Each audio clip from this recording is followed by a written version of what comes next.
Bismillahirrahmanirrahim. Assalamualaikum warahmatullahi wabarakatuh. Kembali lagi kita akan membahas materi selanjutnya, yaitu tentang neraca saldo.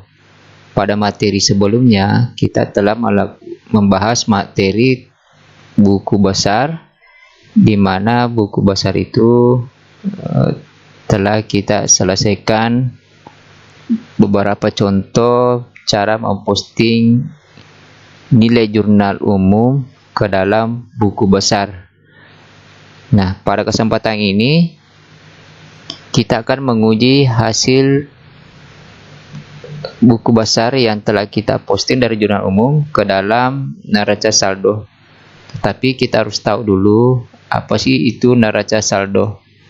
Neraca saldo dalam akuntansi yaitu laporan pembukuan atau akuntansi yang mencantumkan saldo di setiap akun buku besar. Apa manfaat dari neraca saldo? Manfaatnya yaitu kita bisa melakukan pengujian keseimbangan jumlah debit dan kredit dalam buku besar dan ketepatan perhitungannya dalam pembukuan selama tahun berjalan. Untuk itu kita langsung saja bagaimana sih cara menguji buku besar yang telah kita selesaikan ke dalam neraca saldo. Yang pertama yaitu kita lihat di kolom ini adalah kolom nomor akun. Nomor akun itu kita bisa lihat di buku besar seperti ini adalah nomor akun. Nomor akun itu harus sesuai dengan nama-nama akun pada buku besar. Jangan sampai nanti nama buku besarnya khas tetapi nomor akunnya beda. Nah, di sini ada beberapa buku besar yang telah saya selesaikan sebelumnya. Mulai dari kas, peralatan salon, modal, sewa dibayar di muka, piutang usaha, perlengkapan salon, peralatan kantor, utang usaha, pendapatan diterima di muka, prive, pendapatan jasa salon, beban gaji, beban listrik dan air, dan beban lain-lain serta beban asuransi. Nah, setelah kita menyelesaikan buku besar yang kita posting dari jurnal umum, maka kita akan menguji buku besar itu apakah sudah sesuai atau belum melalui neraca saldo. Neraca saldo yang kita gunakan seperti ini. Ya. Kolom nomor di sini nomor akun. Ini maksudnya nomor akun. Nah, saya tuliskan dulu ya nomor akun setiap akun-akun yang ada di dalam buku besar. Yang pertama yaitu 101, nama akunnya kas, kita tulis di kolom keterangan atau di kolom akun, kita tulis kas. Setelah itu kita cari selanjutnya nomor akun 101 awalnya, kita cari lagi setelah 101 yaitu 102. Harus berurutan ya. 102 di sini ini nama akunnya adalah piutang usaha. Maka kita tulis di sini 102, nama akunnya piutang usaha. Kemudian setelah 102 kita cari lagi 103. 103 ini nama akunnya adalah perlengkapan, nama akunnya adalah perlengkapan salon. Maka kita tulis lagi di sini 103. Perlengkapan salon. Setelah perlengkapan salon, kita cari nomor urut atau nomor akun selanjutnya yang berurutan, yaitu 104. Nama akunnya adalah sewa dibayar di muka. Kita tulis lagi di sini 104 sewa dibayar di muka. Kemudian kita lihat lagi apakah masih ada akun setelah 104 yaitu 105 ataukah sudah sampai di situ. Ketika kita sudah tidak menemukan lagi 105 atau akun selanjutnya secara berurutan, kita pindah ke akun nomor akun 111. Apakah ada? Oh, ini ada. Nama akunnya adalah peralatan salon.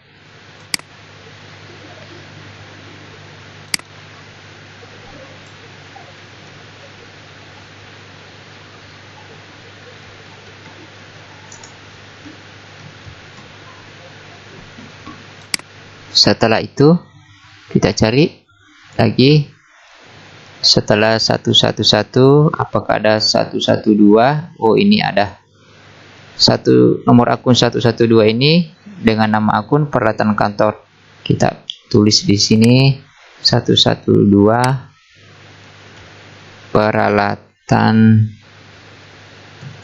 kantor. Setelah itu kita lagi cari nomor akun selanjutnya, apakah ada yang berurutan 112 ataukah sudah habis. Kita tidak temukan lagi, maka kita pindah ke nomor akun selanjutnya yaitu 201. Yaitu ini 201 nama akun utang usaha. Kita tulis dulu ya. 201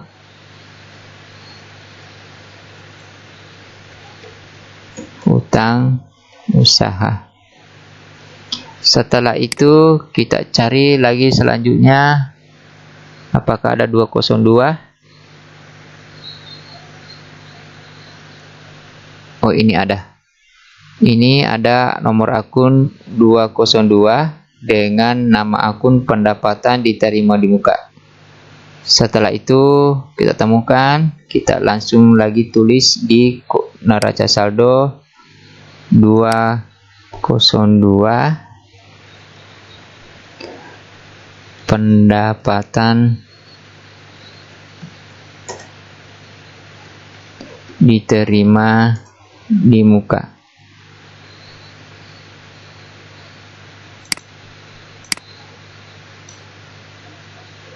Oke, selanjutnya kita pindah ke nomor akun selanjutnya yaitu 301.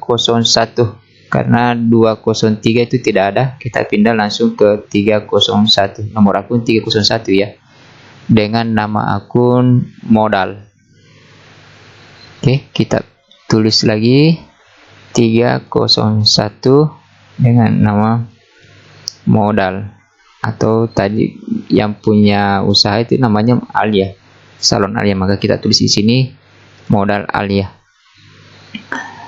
Kemudian selanjutnya kita cari apakah ada 302. Oh, ada. Ini nomor akun 302 dengan nama akun Prai.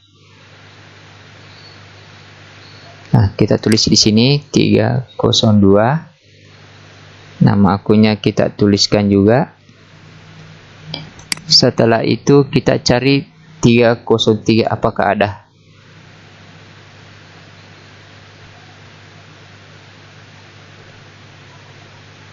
Oh, tidak ada. Maka kita pindah ke nomor akun selanjutnya yaitu 401. Nomor 401 ini yaitu pendapatan jasa salon. Kita tulis dulu 401 pendapatan jasa salon. Setelah 401, apakah ada 402? Ataukah masih ada kepala 4? Nomor akun kepala 4 selain 401? Ternyata tidak ada. Maka kita pindah ke 501. 501, nomor akun 501 ini nama akunnya adalah beban gaji. Kita tulis lagi di neraca saldo 501 beban gaji.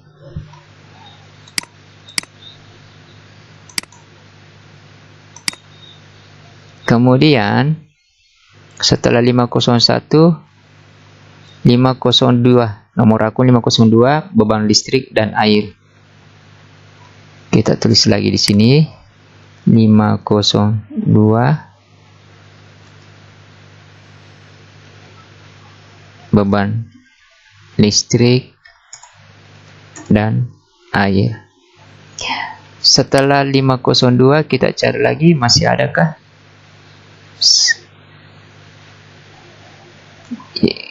Nomor selanjutnya di sini 509, tetapi di bawahnya ada 504. Maka kita urut lagi. Setelah 502 kita pakai nomor akun 504 dengan nama akun beban asuransi. Di sini kita tulis 504 beban asuransi. Setelah beban asuransi kita tulis, kita cari lagi apa tadi yang terakhir itu. Nomor akun 509. 509 ini dengan nama akun beban lain-lain. 509 beban lain.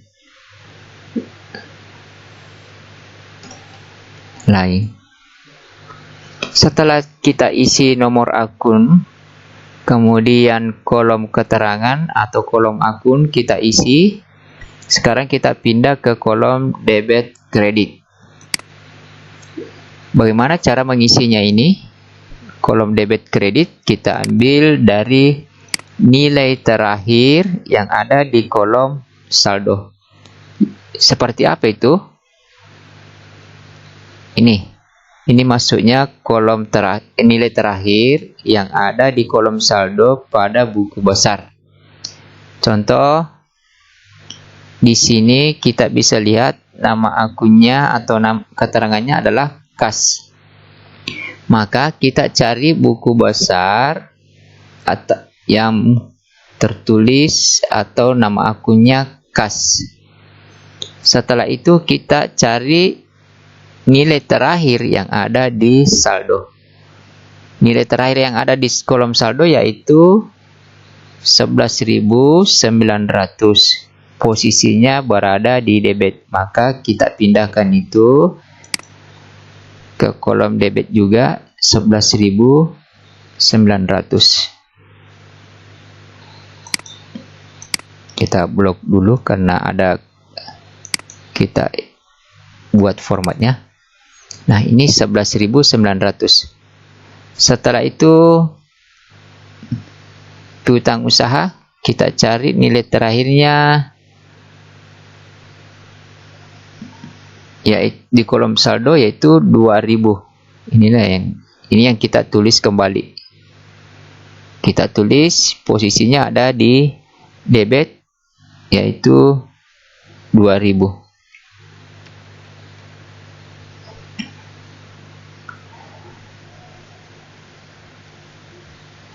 Kemudian setelah itu kita lihat di 103 perlengkapan salon.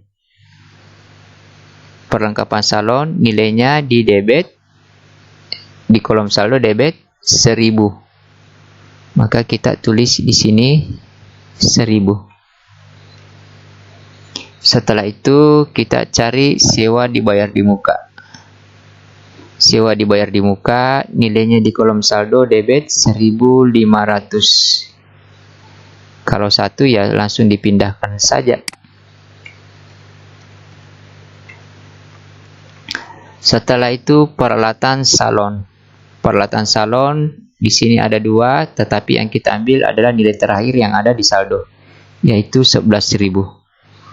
Oke, kita tulis di sini 11.000. Kemudian peralatan kantor. Oke, kita cari peralatan kantor.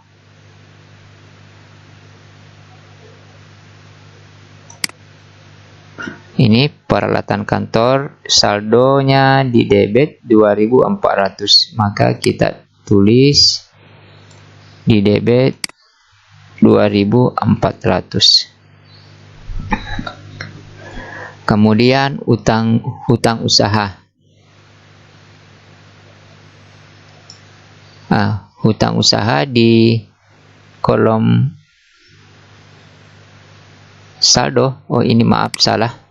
Seharusnya bukan di debit, tetapi harusnya berada di kredit dengan nilai 2.000. Nah, inilah yang kita ambil nilai terakhir di saldo sebesar 2.000.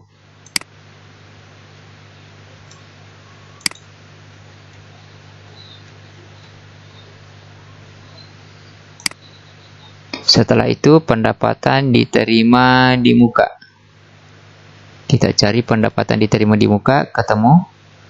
Pendapatan diterima di muka, nilai saldonya di kredit sebesar 3.000.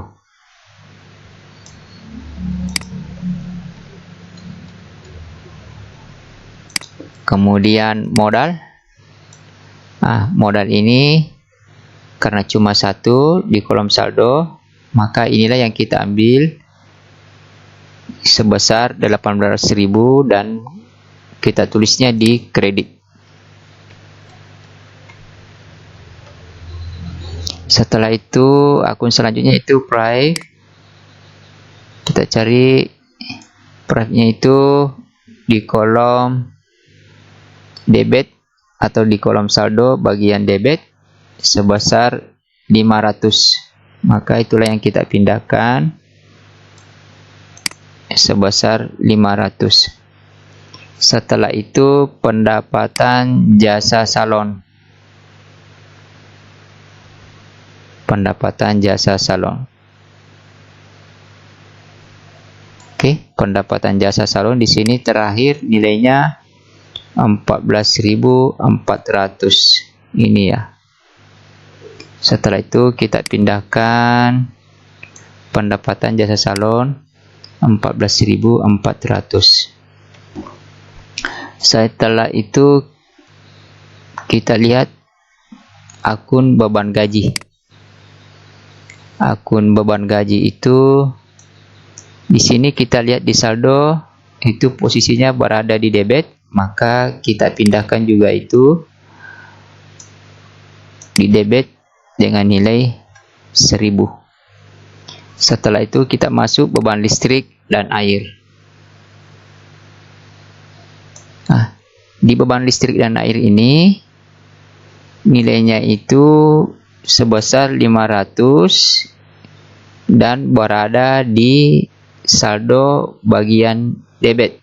Maka ini juga kita akan pindahkan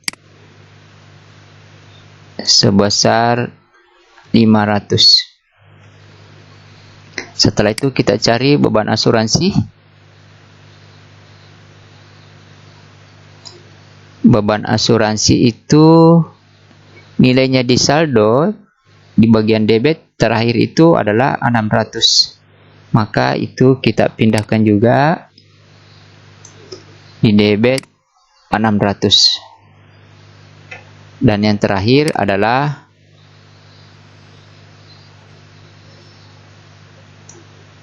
beban lain-lain. nilai terakhir di saldo bagian debit itu sebesar 3.000. Inilah yang kita pindahkan.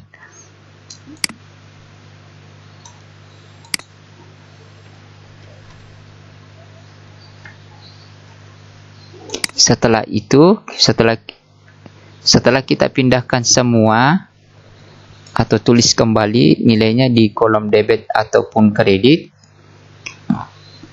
maka nilainya debit ini kita jumlahkan secara keseluruhan. Nilainya kredit ini kita juga jumlahkan secara keseluruhan. Jika nilainya debit dengan kredit atau jumlahnya debit dengan kredit itu sama, maka bisa dikatakan bahwa buku besar yang telah dikerjakan sebelumnya itu sudah benar. Tetapi jika ada perbedaan nilai atau jumlah antara debit dengan kredit atau ada selisih, maka bisa juga dikatakan bahwa buku besar yang telah dikerjakan sebelumnya itu ada kesalahan. Apakah kesalahan penjumlahan nilai ataukah kesalahan penempatan nilai yang ada dalam buku besar? Ya.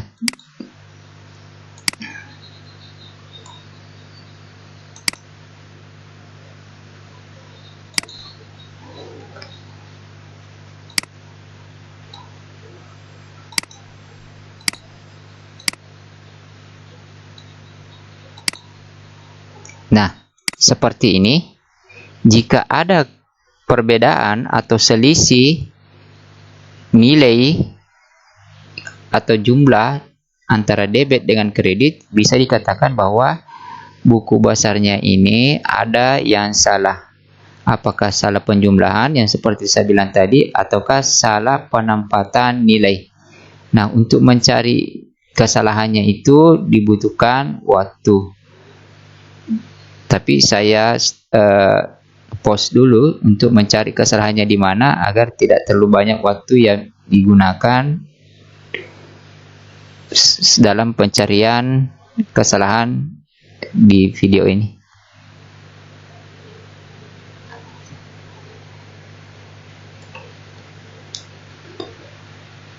Kembali lagi, setelah kita ditelusuri di mana letak kesalahannya, ternyata ada beberapa buku besar yang mengalami kesalahan penulisan nilai maupun penjumlahan. Yang pertama yaitu kesalahan ada pada di piutang usaha. Piutang usaha di sini kita bisa lihat di jurnal umum ini, piutang usaha di sini itu nilainya berada di debit sebesar 3.000. Ini sudah benar, tetap di debit 3.000.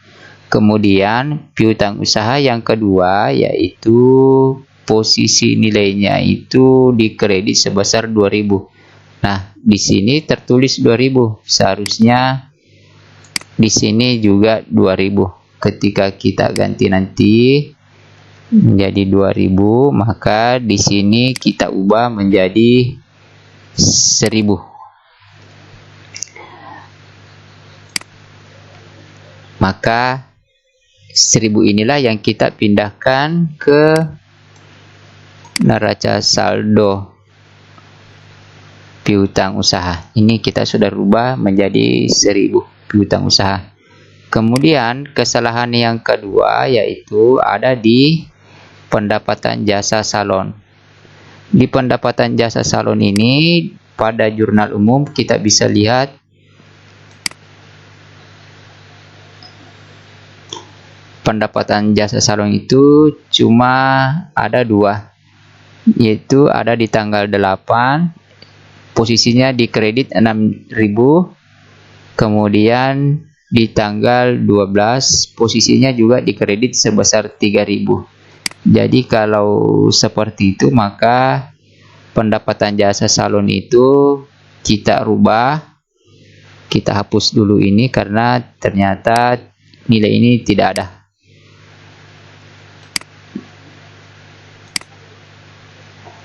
Oke, tadi itu yang pertama 6.000 di kredit, maka kita ubah kembali juga di sini 6.000.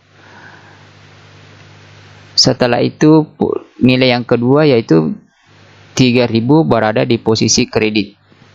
Maka ini kredit kita jumlahkan, maka nilainya itu adalah 9.000. 9.000 inilah